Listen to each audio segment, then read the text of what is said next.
আসসালামু আলাইকুম ভিউয়ার্স, বল্টু তাই হলো প্যারাট্রান আদারবার্স ইনফো চ্যানেলের পক্ষ থেকে সকলকে জানাই স্বাগতম।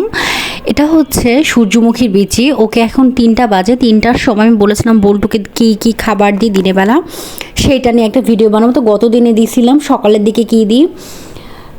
তো এটা হচ্ছে 2টা থেকে 2:30টার মধ্যে ওকে ভরে দিই খাঁচায়, আর এটা 3টা থেকে 3:30টার মধ্যে, এইরকম এর মধ্যে আমি ওকে খাবারটা দিই।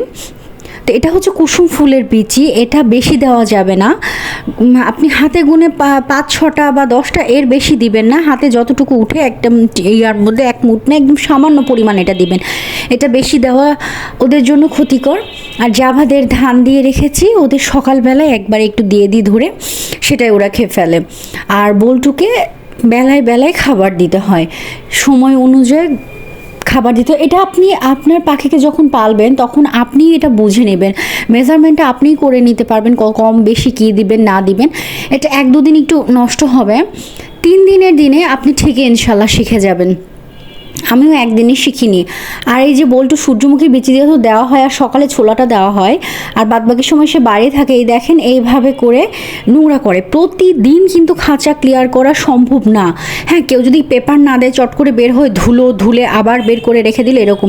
আমি এরকম একটা জিনিস কিনছি, কিনে এইটা দিয়ে টেনে এটার মাধ্যমে তুলে আমি ডাস্টবিনে ফেলে দিই। এই জিনিসটা করি, তাহলে আমার প্রতিদিন লাগে না, 7 দিনে 1 দিন করা লাগে। জাস্ট এটা কিন্তু খাবার আর ওর হাগু, এই দুটাই আছে, আর কিছু নাই এখানে। কারণ ফলমূল যা ওকে বাইরে দিই আমি, রসালো ফলমূল যা খাঁচার মধ্যে আমি দিই না, কারণ পিঁপড়া উঠবে, বা আম দিলে বেশিরভাগই দেখা যায় যে টিকটিকি আসে। সেই জন্য ওকে আমি খাঁচার বাইরে যখন থাকে তখন আমি ফলমূলটা ধাপে ধাপে ওকে 2টার মধ্যে আমি ফলমূল দেওয়া শেষ করে দিই। তারপরে ওকে 2:30টার পর, 2:30-3টা হয়, 3টাও হয়, খাঁচায় ঢুকাই দিয়ে এই সময়ের মধ্যে ওকে দিয়ে দেয়। এইটা আমার সিলভার জাভা, একটা মরে গেছে ফিমেলটা, আর মেলটা আছে। তো এদের নিয়েই চলতেছে ক্যাচর ম্যাচর নিয়ে। আর বল্টু দেখেন কি ইনোসেন্ট লাগছে দেখতে, মানে ওর একটু কষ্ট হচ্ছে। এখন মোল্টিং সিজন চলছে, আস্তে আস্তে পালকগুলো গজাচ্ছে, সব ঠিক হচ্ছে। তারপর ওর নোখটা কী করে ট্রিম করি। ওকে ভিউয়ার্স, আল্লাহ হাফেজ, থ্যাঙ্কস ফর